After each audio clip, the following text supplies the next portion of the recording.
بسم اللہ الرحمن الرحیم۔ السلام علیکم ورحمۃ اللہ وبرکاتہ۔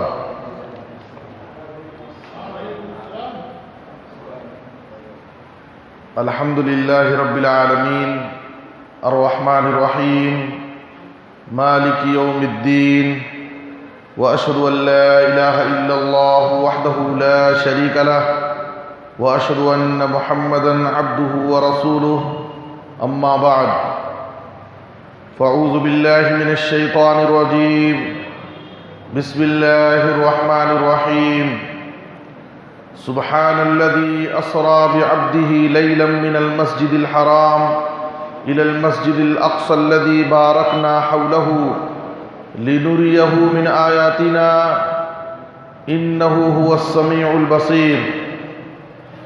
سبحانك لا علم لنا إلا ما علمتنا إنك أنت العليم الحكيم، رب اشرح لي صدري ويسر لي أمري واحلل عقدة من لساني يفقهوا قولي، رب زدني علما۔ محترم سامعین و ناظرین، اللہ رب العالمین کا بے انتہا شکر و احسان ہے، جس کی توفیق سے ہم سب ایک اہم موضوع جو وقت کا ایک بڑا ہی اہم اور حساس موضوع ہے، اس موضوع سے متعلق کچھ ضروری معلومات حاصل کرنے کے لیے یہ مجلس قائم کی گئی ہے۔ اللہ تعالیٰ جزائے خیر دے ہمارے ان لائق شاگردوں کو جنہوں نے دعوت و اصلاح کے نیک مقصد سے یہ ایک مبارک اور نیک سلسلہ شروع کیا ہے۔ اللہ تعالیٰ انہیں استقامت عطا فرمائے اور خیر و خوبی کے ساتھ اس سلسلے کو آگے بڑھانے کی انہیں ہمت اور طاقت عطا فرمائے۔ دراصل یہ اس سلسلے کا پہلا آن لائن پروگرام ہے، اور وقت کے حساب سے جیسا کہ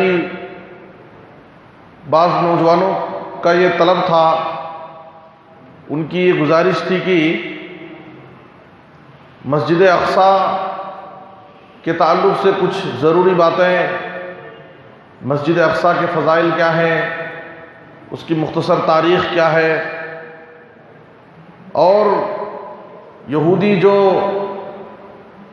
مسجد اقصیٰ پر ناجائز قبضہ کرنا چاہتے ہیں اور فلسطینی مسلمانوں پر جو مسلسل ظلم کرتے آ رہے ہیں، اس تعلق سے حقائق کیا ہیں، کچھ ضروری باتیں لوگوں کے سامنے رکھی جائیں۔ تو اللہ کی توفیق سے آج کی اس مجلس میں آپ کے سامنے سب سے پہلے مسجد اقصیٰ کے فضائل بیان کیے جائیں گے، اس کے بعد مختصر تاریخ آپ کے سامنے رکھی جائے گی۔ بہت ہی اہم اور تفصیلی موضوع ہے یہ، اور آن لائن پروگرام میں ہمارے سامنے صرف آدھے گھنٹے کا وقت رکھا گیا ہے۔ میں کوشش کروں گا کہ کچھ ضروری باتیں آپ کے سامنے رکھ دی جائیں، تو پوائنٹ اور نکات کی روشنی میں ہم سب سے پہلے مسجد اقصیٰ کے فضائل کو جانیں۔ مسجد اقصیٰ کی پہلی فضیلت یہ ہے کہ مسجد اقصیٰ یہ مسلمانوں کا قبلہ اول ہے۔ نبی صلی اللہ علیہ وسلم اور صحابہ کرام جب مکہ سے مدینہ ہجرت کر کے گئے تو ہجرت مدینہ کے بعد 16 یا 17 مہینے، روایت میں شک ہے، 16 یا 17 مہینے تک نبی صلی اللہ علیہ وسلم اور صحابہ کرام بیت المقدس کی طرف رخ کر کے نماز پڑھتے رہے. بیت المقدس ان کا قبلہ تھا، لیکن نبی صلی اللہ علیہ وسلم کی خواہش یہ تھی کہ بیت اللہ یعنی خانہ کعبہ جو قبلہ ابراہیمی ہے وہ قبلہ بن جائے. اس خواہش سے نبی صلی اللہ علیہ وسلم بار بار آسمان کی طرف نظر اٹھا کر کے دیکھ رہے تھے اور یہ چاہ رہے تھے کہ قبلہ بیت المقدس سے تحویل ہو کر کے بیت اللہ کو قبلہ بنا دیا جائے. اللہ رب العالمین نے آپ کی اس پسند کو قبول کیا اور قبلہ تحویل کر دیا. اور قرآن مجید میں سورہ بقرہ کی آیت نمبر 140 میں اللہ نے اس کا ذکر کیا ہے، قَدْ نَرَى تَقَلُّبَ وَجْهِكَ فِي السَّمَاءِ فَلَنُوَلِّيَنَّكَ قِبْلَةً تَرْضَاهَا فَوَلِّ وَجْهَكَ شَطْرَ الْمَسْجِدِ الْحَرَامِ وَحَيْثُ مَا كُنْتُمْ فَوَلُّوا وُجُوهَكُمْ شَطْرَهُ. تو باتوں کو غور سے سننے کی کوشش کریں. مسجد اقصیٰ یا بیت المقدس کی پہلی فضیلت یہ ہے کہ یہ مسلمانوں کا قبلہ اول ہے. اس سے اس کی عظمت اور تقدس کا پتہ چلتا ہے کہ یہ مسلمانوں کا قبلہ اول ہے. 16 یا 17 مہینے تک مسلمان باقاعدہ اس کی طرف رخ کر کے نمازیں پڑھے ہیں. تو اس قبلہ اول کی عظمت، اس کا تقدس ہمارے دلوں میں ہونا چاہیے. دوسری بات یہ ہے کہ اس روئے زمین پر مسجد اقصیٰ دوسری قدیم مسجد ہے. اس روئے زمین پر سب سے پہلا اللہ کا گھر جو تعمیر کیا گیا وہ مسجد حرام ہے، خانہ کعبہ ہے.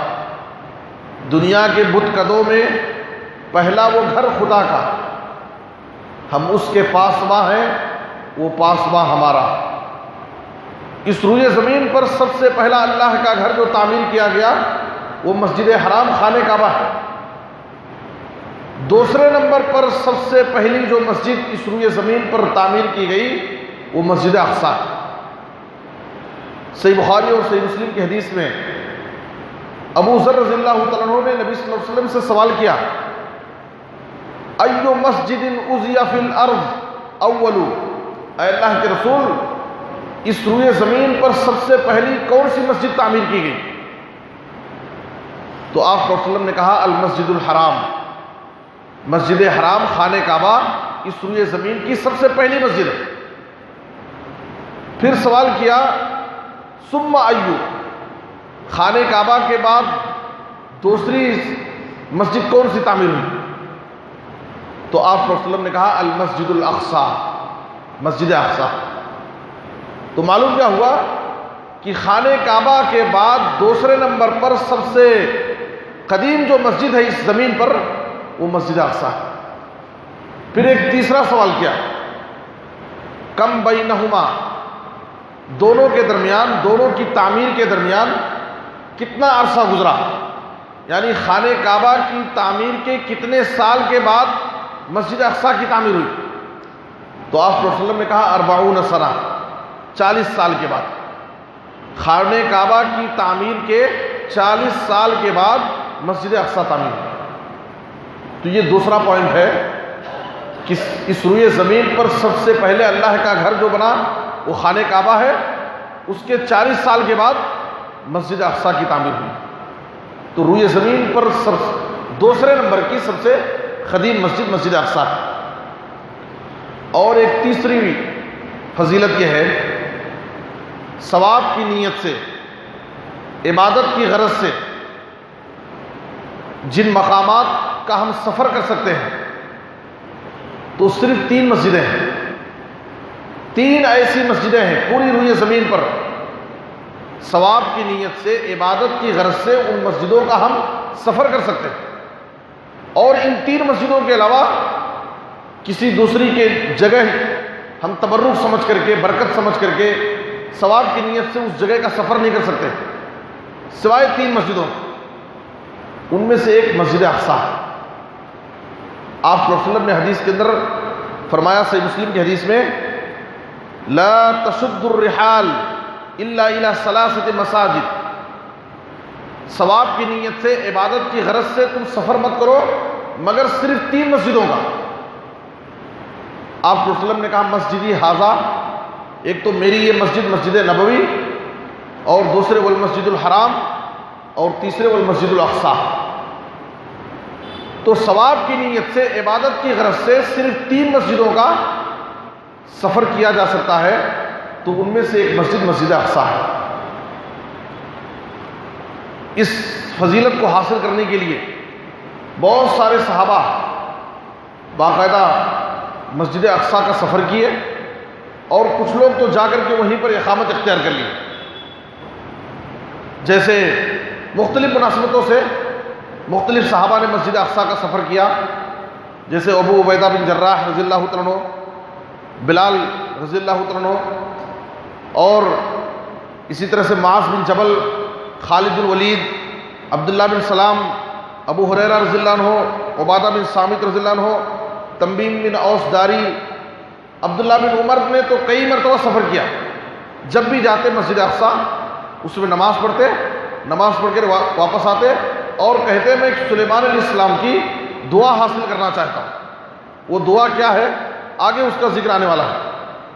سلیمان علیہ السلام نے باقاعدہ مسجد اقصیٰ کے لیے دعا کی تھی۔ تو عبداللہ بن عمر رضی اللہ عنہ جب بھی مسجد اقصیٰ جاتے اس میں نماز پڑھتے اور نماز پڑھ کر کے واپس آتے اور کہتے کہ میں سلیمان علیہ السلام کی دعا حاصل کرنا چاہتا ہوں۔ تو یہ تیسری فضیلت ہے مسجد اقصیٰ کی، کہ دنیا میں 3 ایسی مسجدیں ہیں، ثواب کی نیت سے، عبادت کی غرض سے ان کا سفر کر سکتے ہیں، ان میں سے ایک مسجد مسجد اقصیٰ ہے۔ اچھا، چوتھی فضیلت، مسجد اقصیٰ میں نماز پڑھنے کا ثواب کتنا ہے؟ جیسے مسجد حرام میں ایک نماز ہم پڑھیں گے تو ہم کو 1,00,000 نمازوں کا ثواب ملے گا۔ مسجد نبوی میں اگر ہم ایک نماز پڑھیں گے تو ہم کو 1,000 نمازوں کا ثواب ملے گا۔ تو مسجد اقصیٰ میں نماز پڑھنے کی فضیلت کیا ہے؟ بعض روایتوں میں ہے کہ 500 نمازوں کا ثواب، بعض روایتوں میں 50,000 نمازوں کا ثواب، لیکن یہ دونوں روایتیں صحیح نہیں ہیں۔ 500 نمازوں کا ثواب اور 50,000 نمازوں کا ثواب، یہ دونوں باتیں صحیح نہیں ہیں۔ صحیح روایت جو نبی صلی اللہ علیہ وسلم سے ثابت ہے، ابو ذر رضی اللہ عنہ کہتے ہیں کہ ہم ایک مرتبہ ایک مجلس میں نبی صلی اللہ علیہ وسلم سے سوال کیے، کیا بیت المقدس یعنی مسجد نبوی مسجد اقصیٰ افضل ہے یا مسجد الرسول یعنی مسجد نبوی افضل ہے؟ ہم نبی صلی اللہ علیہ وسلم سے ڈائریکٹ اس کا سوال کیے تو آپ صلی اللہ علیہ وسلم نے کہا صلاۃ فی مسجدی ھذا افضل من 4 صلوات فیہ۔ دیکھیے آپ صلی اللہ علیہ وسلم نے کہا کہ میری اس مسجد میں یعنی مسجد نبوی میں ایک نماز مسجد اقصیٰ میں 4 نمازوں سے افضل۔ غور سے سنیے، آپ صلی اللہ علیہ وسلم نے کہا کہ میری اس مسجد یعنی مسجد نبوی میں ایک نماز مسجد اقصیٰ کی میں 4 نمازوں سے افضل ہے۔ کیا مطلب؟ مسجد نبوی میں ایک نماز کا ثواب 1000 نمازوں کا ثواب ہے۔ تو اس کا مطلب یہ ہے کہ مسجد اقصیٰ میں اگر 4 نماز پڑھیں گے تو مسجد نبوی کی ایک نماز کے برابر ہوگا۔ تو اس طرح سے اگر حساب لگائیں گے تو مطلب کیا ہوا کہ مسجد اقصیٰ میں ایک نماز کا ثواب 250 نمازوں کا ثواب ملے، اور یہ مستدرک حاکم کی روایت ہے اور امام البانی رحمۃ اللہ علیہ نے اس حدیث کو صحیح قرار دیا ہے۔ تو معلوم کیا ہوا کہ مسجد اقصیٰ میں ایک نماز کا ثواب 250 نمازوں کے برابر ثواب۔ تو یہ مسجد اقصیٰ میں نماز پڑھنے کی فضیلت۔ اور آپ صلی اللہ علیہ وسلم نے کہا کہ ایک وقت آئے گا کہ ایک آدمی کے پاس گھوڑے کی رسی کے بقدر زمین کا ایک ٹکڑا ہو جہاں سے وہ بیت المقدس کی زیارت کر سکے، تو اس کے لیے دنیا و ما فیہا سے زیادہ افضل ہوگا، وہ اپنے آپ کو خوش نصیب سمجھے گا۔ کہ میں بیت المقدس کی زیارت کر سکوں، اس کو دیکھ سکوں. اور مسجد اقصی میں نماز پڑھنے کا ایک اور ثواب، اس سے ہمارے گناہوں کی مغفرت ہو جاتی ہے. اور سلیمان علیہ السلام نے جو مسجد اقصی میں نماز پڑھنے والوں کے لیے دعا کی ہے، وہ حدیث آپ کے سامنے پیش کرتا ہوں جو سنن نسائی میں ہے، اور امام البانی رحمۃ اللہ علیہ نے صحیح الجامع میں اس کو صحیح قرار دیا ہے. سلیمان علیہ السلام جب مسجد اقصی کی تعمیر سے فارغ ہوئے، یہاں پر ایک پوائنٹ یاد رکھیے گا، سلیمان علیہ السلام جب مسجد اقصی کی تعمیر سے فارغ ہوئے تو انہوں نے اللہ رب العالمین سے 3 دعائیں کی تھی. پہلی دعا یہ تھی کہ اے اللہ، میرے پاس جو بھی فیصلے آئیں میرا فیصلہ تیرے فیصلے کے مطابق ہو، یعنی اے اللہ تو مجھے درست اور صحیح فیصلہ کرنے کی توفیق دے. سلیمان علیہ السلام کے پاس لوگوں کے مسائل آتے تھے، جھگڑے مقدمے لے کر کے لوگ آتے تھے، تو انہوں نے اللہ سے دعا مانگی کہ اے اللہ مجھے درست اور صحیح فیصلہ کرنے کی توفیق دے، میرا فیصلہ تیرے فیصلے کے مطابق ہو. یہ پہلی دعا انہوں نے کی. اور دوسری دعا کی، اے اللہ مجھے ایک ایسی بادشاہت عطا کر جو میرے بعد کسی دوسرے کو ایسی بادشاہت مت دے. اور تیسری دعا انہوں نے کی کہ جو بھی بندہ اس مسجد میں مسجد اقصی میں نماز پڑھنے کے ارادے سے آئے تو اے اللہ اس کو گناہوں سے ایسی ہی پاک کر دے جیسے وہ اس وقت گناہوں سے پاک تھا جب وہ اپنے ماں کے پیٹ سے پیدا ہوا تھا. اللہ اکبر. یہ سلیمان علیہ السلام نے دعا مانگی مسجد اقصی میں نماز پڑھنے والے کے لیے. جو بھی بندہ اس مسجد میں نماز پڑھنے کے مقصد سے آئے تو اے اللہ اس کے گناہوں کو ایسی ہی پاک صاف کر دے جیسے وہ ماں کے پیٹ سے گناہوں سے پاک پیدا ہوا تھا. نبی صلی اللہ علیہ وسلم نے کہا اما اسنانی فقد اوتیہما. سلیمان علیہ السلام کی پہلی جو دعا ہے، 2 دعائیں ہیں، تو وہ 2 دعائیں ان کی قبول ہو گئی اور ان کا ذکر اللہ نے قرآن میں بھی کیا ہے. یعنی جو بھی فیصلہ میں کروں وہ فیصلہ صحیح ہو اور مجھے ایسی بادشاہت عطا کر جو بادشاہت کسی دوسرے کو مت دے. تو یہ دونوں دعائیں سلیمان علیہ السلام کی قبول ہو گئی اور اس کا ذکر اللہ نے قرآن میں بھی کیا ہے. یہ جو تیسری دعا ہے کہ مسجد اقصی میں جو بھی نماز کے مقصد سے آئے تو اے اللہ نماز پڑھنے کے لیے آئے، اے اللہ اس کو گناہوں سے ویسے ہی پاک کر دے گویا کہ وہ اپنے ماں کے پیٹ سے آج پیدا ہوا ہے. تو نبی صلی اللہ علیہ وسلم نے کہا وَأَرْجُو أَن يَكُونَ قَدْ أُوتِيَ الثَّالِثَةَ. مجھے امید ہے کہ سلیمان علیہ السلام کی یہ تیسری دعا بھی قبول کر لی جائے. اللہ رب العالمین سلیمان علیہ السلام کو یہ تیسری چیز بھی عطا کر دے گا، مجھے امید ہے اللہ کی طرف. یہ نبی صلی اللہ علیہ وسلم نے خواہش ظاہر کی. تو یہ مسجد اقصی میں نماز پڑھنے کا فائدہ ہے. پہلی حدیث کی روشنی میں اگر کوئی شخص مسجد اقصی میں ایک نماز پڑھتا ہے تو اس کو 250 نمازوں کے برابر ثواب ملتا ہے. اور دوسری حدیث کی روشنی میں، سنن نسائی کی حدیث کی روشنی میں، وہ گناہوں سے ویسے ہی پاک صاف ہو جائے گا جیسے کہ وہ اپنے ماں کے پیٹ سے گناہوں سے پاک صاف پیدا ہوا تھا. یہاں پر میں تھوڑی دیر کے لیے اس حدیث کو سامنے رکھ کر کے ایک بڑے اہم مسئلے کی وضاحت کرنا چاہتا ہوں. اور وہ مسئلہ کیا ہے کہ مسجد اقصی کی سب سے پہلی تعمیر کس نے کی ہے؟ اس لیے کہ اس حدیث کے اندر ہے کہ سلیمان علیہ السلام جب مسجد اقصی کی تعمیر سے فارغ ہوئے تو انہوں نے 3 دعائیں کی تھی. اس حدیث کو لے کر کے بعض لوگ یہ سمجھتے ہیں کہ مسجد اقصی کی سب سے پہلے تعمیر سلیمان علیہ السلام نے کی ہے. جیسے خانہ کعبہ کے بارے میں لوگ یہ سمجھتے ہیں کہ خانہ کعبہ کی تعمیر سب سے پہلے ابراہیم علیہ السلام نے کی. حالانکہ یہ دونوں باتیں غلط ہیں. صحیح بات یہ ہے کہ جس طریقے سے خانہ کعبہ کی سب سے پہلی بنیاد تعمیر آدم علیہ السلام نے رکھی. خانہ کعبہ کی سب سے پہلی بنیاد تاسیس آدم علیہ السلام نے رکھی. اس کے بعد مختلف دور میں مختلف لوگوں نے خانہ کعبہ کی تجدید اور توسیع کی. ابراہیم علیہ السلام خانہ کعبہ کی بنیاد نہیں رکھے، بلکہ بنیاد کو اٹھا رہے تھے۔ بنیاد پہلے سے رکھی ہوئی تھی، ان بنیادوں کو اٹھا رہے تھے۔ وَإِذْ يَرْفَعُ إِبْرَاهِيمُ الْقَوَاعِدَ مِنَ الْبَيْتِ وَإِسْمَاعِيلُ، ابراہیم علیہ السلام اپنے بیٹے اسماعیل کے ساتھ مل کر کے خانہ کعبہ کی بنیادوں کو اٹھا رہے تھے۔ تو ابراہیم علیہ السلام نے خانہ کعبہ کی تاسیس نہیں رکھی ہے، بلکہ اس کی توسیع اور تجدید کی۔ اسی طریقے سے مسجد اقصیٰ کی بھی تاسیس بنیاد آدم علیہ السلام نے رکھی اور اس کی تجدید سلیمان علیہ السلام نے کی۔ تو تجدید سلیمان علیہ السلام نے تجدید کی ہے، تاسیس نہیں کی۔ تجدید اور تاسیس میں فرق ہے۔ خانہ کعبہ کی بھی تاسیس آدم علیہ السلام کے ہاتھوں ہوئی، مسجد اقصیٰ کی بھی تاسیس بنیاد آدم علیہ السلام کے ہاتھوں ہوئی۔ تجدید مختلف لوگوں نے کی ہے، توسیع کا کام۔ تو اسی طریقے سے سلیمان علیہ السلام نے مسجد اقصیٰ کی تاسیس نہیں کی ہے، بلکہ تجدید کی۔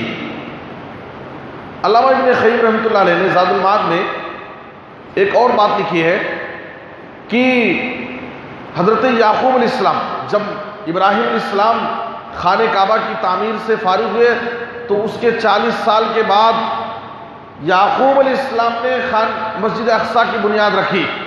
یہ علامہ ابن قیم رحمۃ اللہ علیہ کا خیال ہے۔ بہرحال دونوں قول کی روشنی میں یہ بات تو واضح ہو جاتی ہے کہ سلیمان علیہ السلام نے مسجد اقصیٰ کی تاسیس نہیں کی ہے، بنیاد نہیں رکھی ہے، بلکہ سلیمان علیہ السلام نے مسجد اقصیٰ کی تجدید کی ہے اور توسیع کی ہے۔ اس سے یہودیوں کے ایک بڑے دعوے کی تردید ہوتی ہے۔ جو یہودی اسرائیل اس وقت مسجد اقصیٰ پر اپنا قبضہ جمانا چاہتے ہیں، ان کے یہودیوں کے ایک بڑے دعوے کی تردید ہوتی ہے۔ وہ کہتے ہیں کہ مسلمانوں نے مسجد اقصیٰ کو ہیکل سلیمانی کی جگہ پر تعمیر کی اور وہ مسجد اقصیٰ کو اس لیے منہدم کرنا چاہتے ہیں اور ہیکل سلیمانی کو لانا چاہتے ہیں۔ ان کا الزام ہے یہ کہ مسلمانوں نے مسجد اقصیٰ کو ہیکل سلیمانی کی جگہ تعمیر کی، جبکہ یہ بات بے بنیاد ہے اور کسی بھی طرح سے صحیح نہیں ہے۔ میں آپ کو 3 باتیں اس سلسلے میں ذکر کرنا چاہتا ہوں، اس لیے کہ مسجد اقصیٰ جس جگہ بنائی گئی ہے اس جگہ کا تقدس آدم علیہ السلام کے زمانے سے، سلیمان علیہ السلام سے بہت پہلے آدم علیہ السلام کے زمانے سے اس جگہ کا تقدس ہے۔ ایسا نہیں کہ سلیمان علیہ السلام کے زمانے سے اس جگہ کو تقدس حاصل ہوا، آدم علیہ السلام نے اس کی تاسیس رکھی۔ دوسری بات یہ ہے کہ قرآن نے بھی اس جگہ کو مسجد سے تعبیر کی ہے، قرآن نے اس کو ہیکل نہیں کہا ہے۔ آپ معراج کی آیت میں پڑھیے، سبحان الذی اسریٰ بعبدہ لیلا من المسجد الحرام الی المسجد الاقصیٰ۔ تو قرآن اور حدیث میں مسجد اقصیٰ کہا گیا ہے، اس کو ہیکل سلیمانی نہیں کہا گیا۔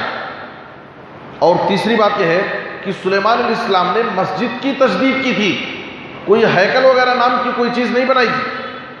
اس لیے یہودیوں کا یہ کہنا کہ مسلمانوں نے مسجد اقصیٰ کو ہیکل سلیمانی کی جگہ تعمیر کر دی ہے، یہ بات بے بنیاد ہے اور صحیح نہیں ہے۔ تو یہ چوتھا پوائنٹ ہے مسجد اقصیٰ میں نماز پڑھنے کا اجر و ثواب۔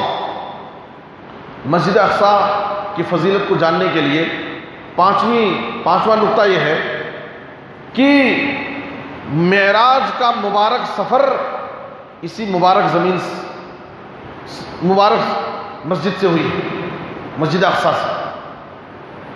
معراج کے 2 حصے ہیں، ایک اسراء ہے، دوسرا معراج ہے۔ مسجد حرام سے مسجد اقصیٰ کے سفر کو اسراء کہا جاتا ہے، مسجد اقصیٰ سے 7ویں آسمان کے سفر کو معراج کہا جاتا ہے۔ تو معراج کا جو سفر شروع ہوا ہے وہ کہاں سے؟ مسجد اقصیٰ سے۔ اور آپ کو معلوم ہونا چاہیے کہ مسجد اقصیٰ اس روئے زمین پر وہ واحد جگہ ہے جہاں پر ایک وقت میں سارے انبیاء جمع ہوئے تھے اور سارے نبیوں کی نبی صلی اللہ علیہ وسلم نے امامت کرائی۔ یہ اعزاز صرف مسجد اقصیٰ کو حاصل، کہ اللہ رب العالمین نے معراج کے اس موقع پر مسجد اقصی میں ایک وقت میں سارے نبیوں کو جمع کرایا، اور سارے نبیوں کی نبی صلی اللہ علیہ وسلم نے مسجد اقصی میں باقاعدہ امامت کرائی ہے۔ یہ اعزاز صرف مسجد اقصی کو حاصل ہے، کسی دوسری مسجد کو حاصل نہیں، کہ اس مسجد میں اللہ تعالیٰ نے تمام نبیوں کو جمع کیا اور تمام نبیوں کی نبی صلی اللہ علیہ وسلم نے امامت کرائی۔ تو اس سے بھی مسجد اقصی کی اہمیت معلوم ہوتی ہے۔ اور چھٹی بات یہ ہے کہ مسجد اقصی خصوصی طور پر، اور فلسطین ہے اور شام اور اس کے جو علاقے ہیں، یہ بہت ہی بابرکت اور مقدس سرزمین ان کو کہا گیا ہے، مبارک اور مقدس سرزمین کہا گیا ہے۔ مسجد اقصی خصوصی طور پر، اور ارض فلسطین اور شام کا جو پورا علاقہ ہے وہ عمومی طور پر۔ آپ کو ایک پوائنٹ ذہن میں یہ رکھنا چاہیے کہ نبی صلی اللہ علیہ وسلم کے زمانے میں اور بعد میں جو شام تھا، اس شام میں فلسطین بھی اس شام میں شامل ہے۔ یہ اور بات ہے کہ اب سب الگ الگ ہو گئے ہیں۔ جو ملک شام کی فضیلت میں جتنی بھی حدیثیں آئیں، بیت المقدس اور فلسطین بھی اس میں شامل ہے، اس لیے کہ اس وقت وہ سب ایک ہی تھے۔ تو اللہ رب العالمین نے اس سرزمین کو مبارک، بابرکت اور مقدس سرزمین کہا، ارض فلسطین کو۔ آپ دیکھیے قرآن مجید میں اللہ تعالیٰ نے سورہ انبیاء کی آیت نمبر 70 پر 1 میں فرمایا، وَنَجَّيْنَاهُ وَلُوطًا إِلَى الْأَرْضِ الَّتِي بَارَكْنَا فِيهَا لِلْعَالَمِينَ۔ اللہ نے کہا کہ ہم نے ابراہیم اور لوط علیہ السلام کو نجات دے کر کے ان کو اس سرزمین پر پہنچا دیا۔ یہ ہجرت کر کے وہ اس سرزمین میں چلے گئے جس سرزمین کو ہم نے دنیا والوں کے لیے، جہاں والوں کے لیے بابرکت بنایا، الَّتِي بَارَكْنَا فِيهَا لِلْعَالَمِينَ۔ تو بیت المقدس یا فلسطین کی یہ جو سرزمین ہے، یہ بڑی بابرکت زمین ہے، اور یہ پیغمبروں کی زمین، انبیاء کی سرزمین ہے۔ ایک تو بہت زیادہ اللہ تعالیٰ نے نبیوں کو اس سرزمین میں مبعوث کیا، اور مختلف علاقوں سے انبیاء ہجرت کر کے اس زمین میں آئے، فلسطین میں، اور بہت زیادہ نبیوں کی خبریں بھی اس فلسطین کی سرزمین میں۔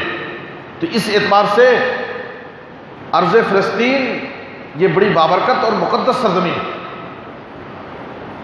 علامہ سعدی رحمۃ اللہ علیہ اپنی تفسیر میں کہتے ہیں کہ ہم نے ابراہیم علیہ السلام کو اور لوط علیہ السلام کو ہم نے نجات دے کر کے ان کو بابرکت سرزمین میں پہنچا دیا۔ تو بابرکت سرزمین وہ کون سی ہے؟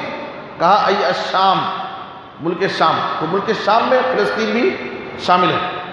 کہتے ہیں کہ 3 اعتبار سے فلسطین، ارض فلسطین، یہ بیت المقدس 3 اعتبار سے بابرکت ہے۔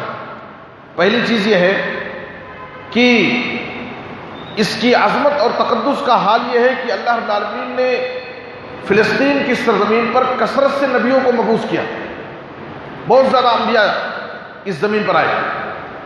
اور دوسری اس کی عظمت کی دوسری دلیل یہ ہے کہ دوسرے مقامات سے انبیاء ہجرت کر کے یہاں پر آئے، جیسے ابراہیم علیہ السلام عراق سے ہجرت کر کے فلسطین گئے۔ اور تیسری بات یہ ہے کہ اس سرزمین میں اللہ کے 3 مقدس گھروں میں سے ایک گھر بیت المقدس، یہ علامہ سعدی رحمۃ اللہ علیہ نے اپنی تفسیر میں لکھا ہے۔ اور اسراء اور معراج والی جو آیت ہے اس کے اندر اگر آپ غور کریں گے تو اس میں اللہ تعالیٰ نے آخر میں کیا کہا؟ سبحان الذی اسریٰ بعبدہ لیلا من المسجد الحرام الی المسجد الاقصی الذی بارکنا حولہ، وہ مسجد اقصی جس کے آس پاس کی سرزمین کو ہم نے برکت دے رکھی، مبارک بنایا۔ علماء کہتے ہیں، مفسرین ہیں، کہ مسجد اقصی کے آس پاس کی سرزمین کو اللہ تعالیٰ نے برکتوں والی سرزمین بنایا۔ جب آس پاس کی جگہ اتنی برکت والی ہے تو مسجد اقصی کی برکت کا کیا حال ہے؟ جب مسجد اقصی کے آس پاس اس کے گرد و نواح کی جو سرزمین ہے اس کو اللہ تعالیٰ نے بابرکت بنایا، تو تو مسجد اقصیٰ کی برکت کا کیا حال ہوگا، اس کی عظمت اور تقدس کا کیا حال ہو سکتا ہے۔ اور تیسری بات یہ ہے کہ اس سرزمین کو اللہ تعالیٰ نے قرآن میں مقدس سرزمین کہا ہے کہ ارض فلسطین یہ بڑی مقدس سرزمین ہے۔ موسیٰ علیہ السلام جب مصر سے واپس اپنی قوم کو لے کر کے بیت المقدس جا رہے تھے، اس وقت بیت المقدس پر عمالقہ قوم کی حکمرانی تھی، اور یہ بڑی جنگجو اور بہادر قوم تھی۔ ان سے چھٹکارا حاصل کرنے کے لیے موسیٰ علیہ السلام نے اپنی قوم سے کہا کہ ان سے مقابلہ کرنا ہے، اور مقابلہ کرتے وقت پیچھے نہیں ہٹنا، اس لیے کہ اللہ رب العالمین نے اس سرزمین میں، اس مقدس سرزمین میں اقامت اختیار کرنا تمہارے لیے لکھ دیا ہے۔ تو موسیٰ علیہ السلام نے اپنی قوم سے کہا کہ ارض فلسطین یہ مقدس سرزمین۔ کیا کہا قرآن میں اللہ نے؟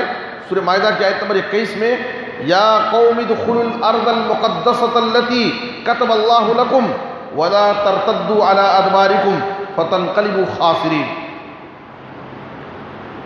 اور ساتواں پوائنٹ یہ ہے کہ اللہ تعالیٰ نے مسجد اقصیٰ یا بیت المقدس کی قسم کھائی۔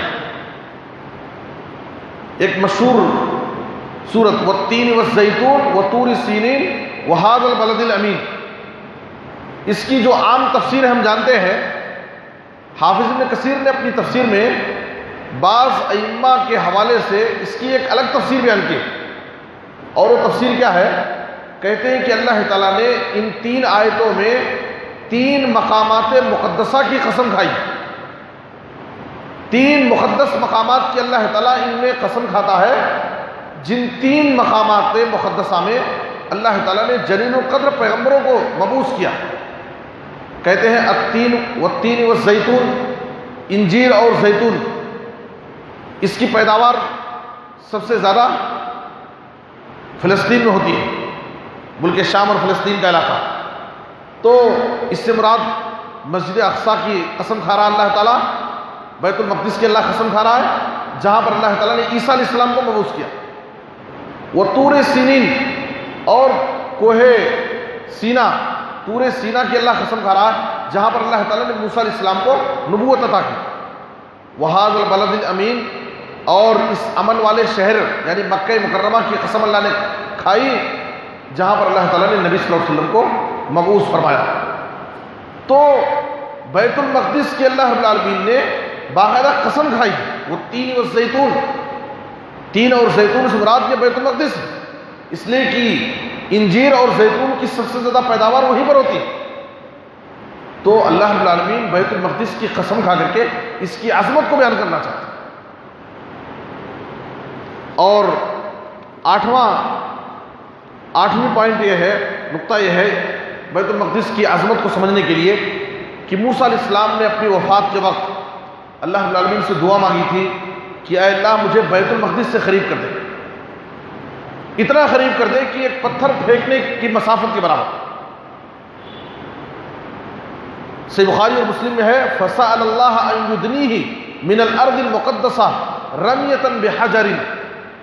علامہ نووی رحمۃ اللہ علیہ کہتے ہیں کہ موسیٰ علیہ السلام نے اپنی وفات کے وقت کیوں اللہ رب العالمین سے دعا کی کہ مجھے بیت المقدس سے قریب کر دے؟ کہتے ہیں کہ اس کے شرف و منزلت کی وجہ سے، اس کے مقام اور اس کی فضیلت کی وجہ سے، اس لیے کہ فلسطین کی سرزمین وہ سرزمین ہے جہاں پر بہت زیادہ انبیاء مدفون ہیں، وہ نبیوں اور پیغمبروں کی سرزمین، اس کی فضیلت کی وجہ سے موسیٰ علیہ السلام نے بھی اللہ رب العالمین سے یہ دعا مانگی کہ اے اللہ مجھے بیت المقدس سے قریب کر دے۔ تو اس سے بھی بیت المقدس کی اہمیت معلوم ہوتی ہے۔ اور 9واں پوائنٹ یہ ہے کہ جب یہودیوں نے عیسیٰ علیہ السلام کو قتل کرنے کی سازش کی تھی، اس وقت اللہ رب العالمین نے عیسیٰ علیہ السلام کو زندہ آسمان پر اٹھا لیا۔ تو عیسیٰ علیہ السلام جب دوبارہ قیامت کے قریب نازل ہوں گے تو وہ اسی سرزمین میں نازل ہوں گے۔ اور حدیث کے اندر ہے کہ فَيَنزِلُ عِندَ الْمَنَارَةِ الْبَيْضَاءِ شرقیہ دمشق کے مشرق میں سفید منار بیضاء، سفید جو منارہ ہے وہاں پر عیسیٰ علیہ السلام قیامت کے قریب نزول فرمائیں گے، اور دجال کو ڈھونڈیں گے، فیطلبہ اس کو پکڑیں گے، حتی یدرکہ بباب لد، لد کے گیٹ پر دجال کو پکڑیں گے، فیقتلہ اور اس کو عیسیٰ علیہ السلام دجال کو قتل کر دیں گے۔ تو عیسیٰ علیہ السلام کا قیامت کے قریب جب نزول ہوگا تو اسی سرزمین میں نزول ہوگا، اور مسجد اقصیٰ ان 4 مقامات میں سے ایک ہے جہاں پر دجال کا داخلہ منع ہے۔ جیسے مسجد حرام ہے، مسجد نبوی ہے یعنی مکہ مدینہ، تو اسی طرح سے مسجد اقصیٰ ہے، اور کوہ طور، طور سینا، یہ 4 ایسے مقامات ہیں جہاں پر دجال کا داخلہ منع ہے۔ اور 11ویں چیز یہ ہے کہ قیامت کے قریب ایک آگ آئے گی جو سب کو ہانک کر کے اسی ملک شام فلسطین کی سرزمین کی طرف سب کو لے جائے گی، اور یہ ارض المحشر والمنشر یعنی لوگوں کا حشر وہی ہوگا، سب اپنی خبروں سے زندہ کیے جائیں گے اور سب بھاگ کر کے اسی سرزمین میں جا کر کے پناہ لیں گے۔ تو ملک شام یا فلسطین کی یہ سرزمین، یہ اس کو ارض محشر و منشر بھی کہا گیا ہے۔ اور 12واں پوائنٹ یہ ہے کہ مفسرین کے ایک قول کے مطابق بیت المقدس ہی سے سور پھونکا جائے گا۔ سورہ قاف کی آیت نمبر 40 میں اللہ تعالیٰ نے کہا وَاسْتَمِعْ يَوْمَ يُنَادِ الْمُنَادِ مِن مَّكَانٍ قَرِيبٍ۔ اے نبی صلی اللہ علیہ وسلم، قیامت کے جو احوال آپ کے سامنے بیان کیے جا رہے ہیں اس کو آپ غور سے سنیے۔ جس دن ایک منادی اعلان کرے گا قریب کی جگہ سے، تو مکان قریب سے مراد کیا ہے؟ قریب کی جگہ سے سور میں پھونکا جائے گا تو لوگ اپنی خبروں سے زندہ ہو کر کے بھاگ کر کے جائیں گے، اور وہاں پر سب لوگ جمع ہوں گے شام کے علاقے میں۔ تو مکان قریب سے مراد صخرے بیت المقدس ہے۔ اسرافیل علیہ السلام یا جبرائیل علیہ السلام جب پھونکیں گے تو سارے لوگ اپنی خبروں سے زندہ ہو کر کے نکل کر کے بھاگیں گے۔ محترم حضرات، یہ ناظرین، یہ چند مسجد اقصیٰ کی فضیلت سے متعلق چند باتیں ہیں۔ اس کے تاریخی پس منظر میں 2-4 باتیں ذکر کر کے اپنی بات ختم کرتا ہوں۔ تاریخ کے ہر دور میں، ماضی میں بیت المقدس اور فلسطین پر بہت سی ظالم قومیں قابض رہی ہیں، اور جیسے فارسی ہیں، رومی، صہیونی، تاتاری، لیکن دنیا جانتی ہے کہ ان ظالم قوموں کا انجام کیا ہوا۔ یہ سب صفحہ ہستی سے مٹا دیے گئے، ان کا نام و نشان مٹ گیا اور سب زوال کا شکار ہو گئے۔ عمر رضی اللہ تعالیٰ عنہ نے اپنے دور خلافت میں بیت المقدس کو فتح کیا تھا، اور باقاعدہ ان کے فتح کے بعد 500 سال تک بیت المقدس مسلمانوں کے قبضے قیادت میں تھی، اور باقاعدہ خود جا کر کے اس کی مسجد اقصیٰ کی انہوں نے چابیاں حاصل کی، اور وہاں پر لوگوں سے انہوں نے معاہدہ کیا جس کو میثاق عمر کے نام سے جانا جاتا ہے، اور معاہدے میں بہت ساری چیزوں کی رعایت کی، وہاں کے لوگوں کو جانی و مالی تحفظ عطا کیا، اور اس بات کا یقین دلایا کہ ان کے اہل و عیال، بیوی بچوں کی جان اور ان کی مال عزت و آبرو محفوظ رہے گی، کسی کو کچھ بھی چھیڑ چھاڑ نہیں کیا جائے گا۔ اور ایک خاص بات اس میں ایک معاہدہ یہ بھی تھا کہ اس مقدس سرزمین پر یہودیوں میں سے کسی کو آباد ہونے کے لیے جگہ نہیں دی جائے گی۔ یہ باقاعدہ عمر رضی اللہ عنہ کے معاہدے میں ایک بات شامل ہے کہ اس مقدس سرزمین پر کوئی یہودی آباد نہیں ہو سکتا۔ لیکن بعد میں تاریخ گزرتی گئی اور ایک دور آیا کہ باقاعدہ سازشوں کے تحت اس سرزمین پر یہودی دھیرے دھیرے اپنا قبضہ جماتے گئے، اور اس وقت وہ مکمل طور پر اپنا قبضہ جمانا چاہتے ہیں اور فلسطینی مسلمانوں کو وہاں سے باقاعدہ بھگانا چاہتے ہیں۔ اللہ تعالیٰ ان کے اس ظلم سے اور ان کی سازشوں سے وہاں کے مظلوم مسلمانوں کی حفاظت فرمائے۔ اس طریقے سے 1180 میں سلطان صلاح الدین ایوبی نے صلیبیوں سے جنگ کر کے باقاعدہ ان کو شکست دی اور بیت المقدس کو فتح کیا تھا، اور اس عظیم فتح کے بعد تقریباً 762 سال تک مسلمانوں کے قبضے میں باقاعدہ بیت المقدس رہا۔ اس کے بعد پھر تاریخ کے مختلف دور گزرتے رہے، یہاں تک کہ اس وقت آپ دیکھ رہے ہیں کہ یہودی پورے طور پر بیت المقدس پر اپنا قبضہ جمانا چاہتے ہیں اور وہاں کے مسلمانوں پر ظلم کر رہے ہیں، لیکن ہمیں حالات سے گھبرانا نہیں چاہیے اور ان کے بارے میں نبی صلی اللہ علیہ وسلم کی اس پیشین گوئی پر یقین رکھنا چاہیے۔ آپ صلی اللہ علیہ وسلم نے پیشین گوئی کی تھی کہ قیامت کے قریب ایک وقت آئے گا جب عیسیٰ علیہ السلام نزول فرمائیں گے تو مسلمان عیسیٰ علیہ السلام کے ساتھ مل جائیں گے اور یہودی دجال کے ساتھ ملیں گے اور ان سے باقاعدہ مسلمانوں کی جنگ ہوگی، اور جب تک قیامت قائم اس وقت تک نہیں ہوگی جب تک مسلمانوں کی ان سے جنگ نہ ہو، اور مسلمان عیسیٰ علیہ السلام کی جماعت میں شامل ہوں گے اور یہودی دجال کے ساتھ رہیں گے، اور اس وقت مسلمان باقاعدہ یہودیوں کو قتل کریں گے، چن چن کر کے قتل کریں گے، یہاں تک کہ وہ لوگ درختوں اور پتھروں کے پیچھے جا کر کے چھپیں گے تو درخت اور پتھر بھی پکار کر کے کہے گا یا عبداللہ یا مسلم تعال ھذا یہودی فقتلہ، اے عبداللہ، اے اللہ کے بندے، اے مسلمان آؤ، ایک یہودی میرے پیچھے چھپا ہوا ہے اور اسے قتل کر دو، تو مسلمان جا کر کے اس کو قتل کر دیں۔ اس طریقے سے باقاعدہ پتھر بھی گواہی دیں گے اور درخت کی آڑ میں چھپنے والے یہودی کو بھی وہ درخت چھپنے نہیں دے گا اور پکار کر کے مسلمان کو بلائے گا اور اس یہودی کو قتل کرائے گا۔ نبی صلی اللہ علیہ وسلم نے کہا الا الغرقد، سوائے ایک درخت کے جو درخت یہودی کو پناہ دے گا، اور اس درخت کا نام غرقد ہے۔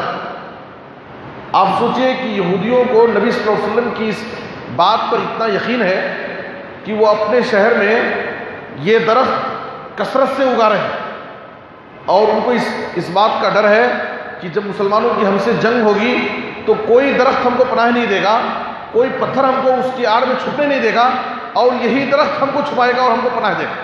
اس لیے وہ اپنی زمین میں اس درخت کو زیادہ سے زیادہ اگا رہے ہیں اور اس کی پیداوار کر رہے ہیں، غرقد نامی درخت۔ اور آپ دیکھ رہے ہیں کہ وہ قریب آ رہا ہے کہ پوری دنیا سے یہودی اپنے مقتل یعنی اسرائیل میں جمع ہو رہے ہیں، اور نبی صلی اللہ علیہ وسلم کی پیشین گوئی صادق آ رہی ہے کہ قیامت اس وقت تک نہیں ہوگی جب تک کہ مسلمانوں کی ان سے جنگ نہ ہو اور مسلمان باقاعدہ ان سے قتال کریں گے، اور ان ظالم اور غاصب یہودیوں سے باقاعدہ مسلمان مسجد اقصیٰ کو آزاد کرائیں گے۔